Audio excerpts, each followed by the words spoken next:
How's it going, everyone? Welcome back. Hope everyone's having a lovely day. Bengals dropping another football game, another nail biter.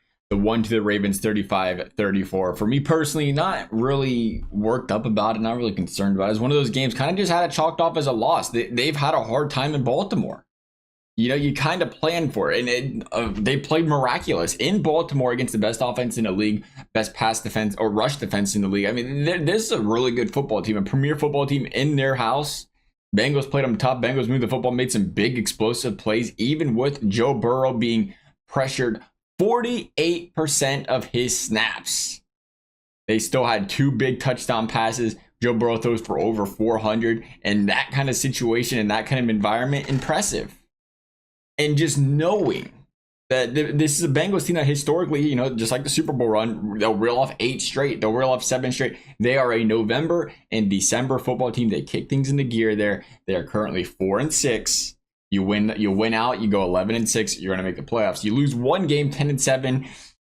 Things get hairy. They get hairy because the Bengals are not good in the conference. They're going to have a tough time if they have a 3-way tie, a 2-way tie. Maybe they get the matchup. Best thing that can happen here is you look at, hey, Chargers might be a prime example here. You're going to play the Chargers this week. You got to win this game. And Chargers could be the other team. You guys are both sitting at 10-7. One makes it, one doesn't. That's very possible. Besides that, the door still feels wide open. Again, kind of penciled it in. Bengals would have been 5-5, beat the Ravens, fantastic. But kind of thought, hey, you kind of expected them to lose to the Ravens. You go in at 4, and I don't want to say expected they can win anything, but you go in and, it wasn't going to say, oh, shocker, season's over if you lose to the Ravens. It did feel like a very pivotal point, division. You want to say some comfort, give yourself some breathing room. In that regard, it felt like they needed to win this one. In most regards, it felt like you needed to win this one, because if you said any other football team, they got one loss to work with the rest of the season or they're out of the playoffs, probably if they lose one more game, out of the playoffs. In most cases, I'd say, all right, we'll see you later. And in that situation, that's where you say, why was Orlando Brown Jr. and T. Higgins not playing? Because Zach Taylor kind of hinted at, hey, well, they're really close, but we want to give them just a little extra time just in case, which kind of felt like, hey, if they had to play, they could have. And it kind of felt like, hey, if they could have played, they probably should have. A situation like this in a division game and a must-win game on the road that put the team at 5-5. But I guess Zach Taylor was saying, hey, maybe he's thinking the same way. 4-6, we're not out of it. But hey, this is the NFL. You can't take games for granted. If it was me, just random thoughts here about this. I thought the 2-point conversion play, it was a great play call. Yeah, you had chasing a one-on-one out wide. If you wanted to throw him the fade route, that was an option.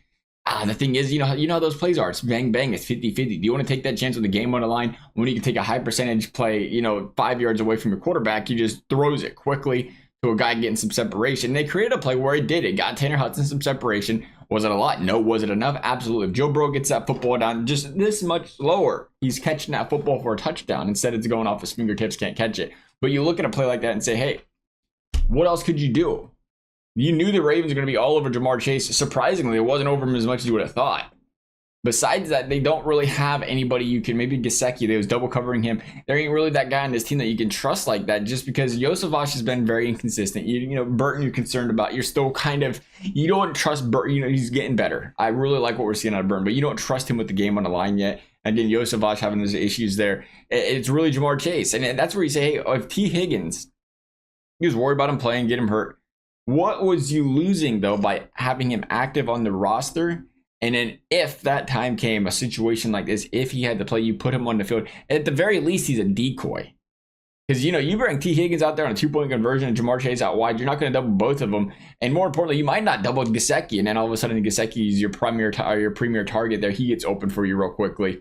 But, you had to run that kind of play. There was no time to develop a play. And I was getting pressured 48% of the time on dropbacks. It was either the quick hitch route, the quick out route there for the, some of the separation there, or you hit Jamar on the fade route. And there wasn't going to be more time for that. Anything else, you could have said, well, maybe Burrow could have rolled out or something, but I like that play call. But just knowing the protection and the way things have been going, it does concern me as well. It's like you kind of forcing your play to one side of the field. And what if they just missed the one block getting outside and all of a sudden you got some problems? But I did like that play call. I thought it just didn't get executed, unfortunately, because you put yourself in that situation in the first place where you needed to go for 2, because you didn't close the game out earlier. But looking at that, we go back to the pressures, 48%. 40 pressures allowed in this football game. Now, of course, Joe Burrow slinged the ball 6,000 times. That's understandable. But 48% of the time, he dropped back. He was under pressure. That's a lot. and unacceptable, if you will. And you look at this, there's only one player in the Bengals offensive line, that was Karras, that didn't get credited with 6+ pressures a lot in this football game. And the Ravens consistently brought 4. Big concern. Big concern. Now we have to remember the Ravens last season just broke, according to Pro Football Focus, of course, it broke the single season record for most pressures in a season. So we have to remember that is just the way this Baltimore Ravens defense is built. If they had any sort of secondary, they're the best defense in the league, and it's not even close. Just because of the amount of pressure they're getting a quarterback, if they have some sort of secondary that can bail them out, they're nasty. Thankfully, right now that's not the case, and we hope as Bengals fans they don't figure that one out. That being said, though, it's still a very high amount. And it does kind of show you how much this team does miss Orlando Brown Jr., where you wonder, you don't want the concern with rushing him back against Baltimore is, just like we mentioned. We know this team historically, they, for whatever reason, they find enjoyment out of the adversity of playing in must-win football games. They just say, hey, okay, now we have to win out. Now it's like something clicks this time of the year where it's like, oh, okay, well, we better start winning some football games, or we're really out of playoffs for real this time. Anytime that kind of clicks in where it's like we have to win or we're done, Bengals start reeling them off. And I think, Zach Taylor kind of knows that, believes in his bunch, where it's saying, hey, we got 7 games left. If you rush Orlando Brown Jr. back this game, you're going up against a tough Chargers defense next week again. He just gets more pressure on a quarterback. They lose that one, and maybe you lose your Brown for 3, 4, 5 more games because you rushed him back and you re-aggravated something. It's like, okay, no, what's the bigger deal? Leaving Cody Ford out there getting Burrow hit for 5 games or just 1 game?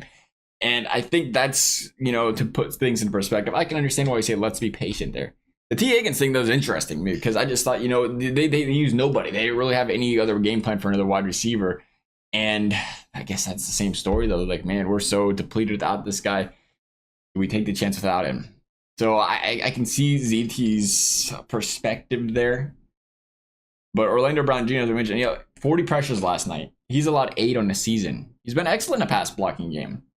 And he's definitely, again, kind of covering up what the rest of this team's doing. We always talk about it's so important with guys like Volson. He's often the spotlight of criticism. And you can often kind of bury some of that spotlight when the guys around you are playing excellent. Because when you got those guys around you playing excellent, they got the awareness, they get the ability to kind of draw the attention to kind of, give you a little chip and give you a little edge, whatever, to help you out. It does cover a lot compared to a guy like Cody Ford, which he is what he is. He's a rotational backup player. He's frankly, he's not going to do that. He's going to leave you out to dry a little bit more. He's not going to have that same, chemistry with you, that same sort of awareness to kind of help you out or, shore things up on the outside as much. And that stuff, it just sticks out more. And Cody Ford, by the way, led all Bengals as far as pressures were concerned last game. And again, I think what my bigger concern is when I look at the Bengals here, I do feel like this is a team, if you beat the Chargers, they can win out. It's going to be difficult against the Steelers, but again, I just don't. You look at the teams they're playing, they don't. Who's out there? Broncos don't have Broncos rookie quarterback. Maybe they do have a great defense. There's the Broncos. The Chargers are the team you want to get by your word about because of their defense, their run game. But then you say the Titans, not a concern. The Browns, we know where they're at. The Cowboys were the ones that was a real concern, but now it's looking like Dak Prescott won't be playing. The Bengals have all the reason in the world they could win out. Got to beat Pittsburgh. Got to start with Chargers. If they beat the Chargers this week, I think it's the start of a run for the Bengals. I think it's the start of a run where you look once again, you remember the Super Bowl run, must-win games. You got to win out. You got to win these football games. Look like a gauntlet. They won those. Look like a gauntlet. Remember that. Look like a gauntlet. Burrow was getting killed all season. They found a way to win those football games. The defense found a way to get turnovers and hold the opposing team to some field goals. I think that's the big thing with this Bengals defense. If they can really figure it out, we're seeing them get stops finally. The run game, they contained Derrick Henry, especially in that first half. Again, I can't blame the defense for the second half so much just because it was on the field the entire time. When your defense on the field the entire time, it wears you out in such a big way. And it was on the field the entire time because Bengals had 2 touchdowns in 2 plays. You get the ball right back. Not even a 3 and out. Love it. Love the big plays. But from a defensive standpoint, those guys are gassed. And that's why you go for 2. It was a good play call there. Love the play call. You go for 2. I don't like the idea of coin toss. The Ravens get the ball and they score a touchdown. The game's over. So put the ball in Joe Burrow's hands. Put the ball in your offense's hand. The team that's supposed to win you the football game. I love that. I was surprised there was criticism about the 2-point conversion. I never questioned in my mind. I was going to be upset if they didn't go for it. That was just me though, because 35 points. You could tell by the feel of the game. The Ravens got the football. They're going to get on the field and score and win. And the Ravens felt probably the same way. The Bengals with the football is going to field score and win. It was a matter of a coin. You don't put your game on the line in a coin toss. You put that if you want to take a chance. You put the chance in your franchise quarterback's hands. You put the chance in a guy who you feel like can be your MVP. Put the MVP of the league. You don't put it in the hands of a referee flipping a coin. So I love that play call there. That was good on ZT and company. I thought he was aggressive. I thought there was, they went for it on fourth down a few times. They're going to work on a fourth and shorts. That's been a concern. But they got the fourth downs and went for it. I like the aggressiveness early. Even when the game was close. Even when the defense was playing good. You could have said, hey, I'm going to give the ball back. The defense is playing good. We're going to take our chance. But no, they said, let's go on fourth down. That was the right play call. Whether they got it or not, that was the right play call. Because we know that this defense eventually was going to crack, especially against this Ravens offense, and we've seen it. So you stay aggressive, you keep your foot on the floor, and you try to win the game. Unfortunately, you fumbled the football. I think there's one thing you're concerned about exiting this football game. It's the future of the team in regards where you can't seemingly develop anybody. In the Zach Taylor era, who has been developed into a good football player? That wasn't just out of the draft, natural talent slam. T. Higgins was a heck of a football player. Should have been a first-round draft pick. It was the injuries that put him back there. Jamar Chase, slam dunk pick. Joe Burrow, slam dunk pick. Who has this team really developed? Cordell Volson, I thought was going to be that guy.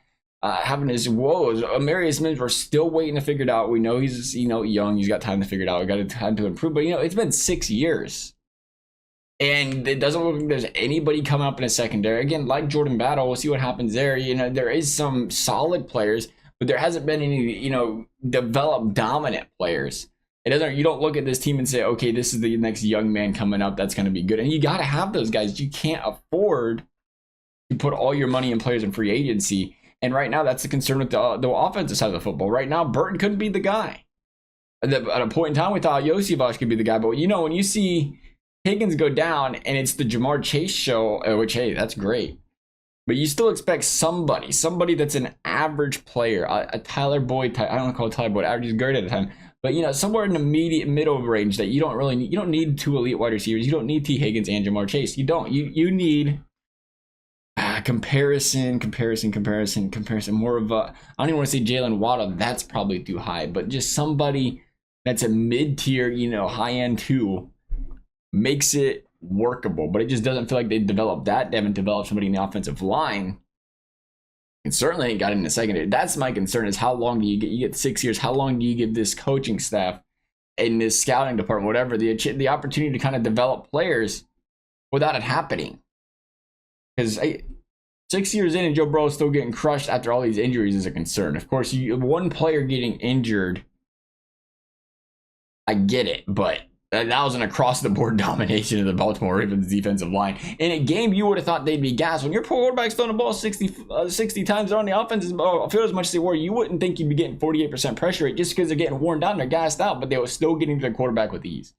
That's my concern. Otherwise, hey, 7 in a row, I can see it. Nonetheless, love your thoughts. Thanks for watching. We'll see you next time.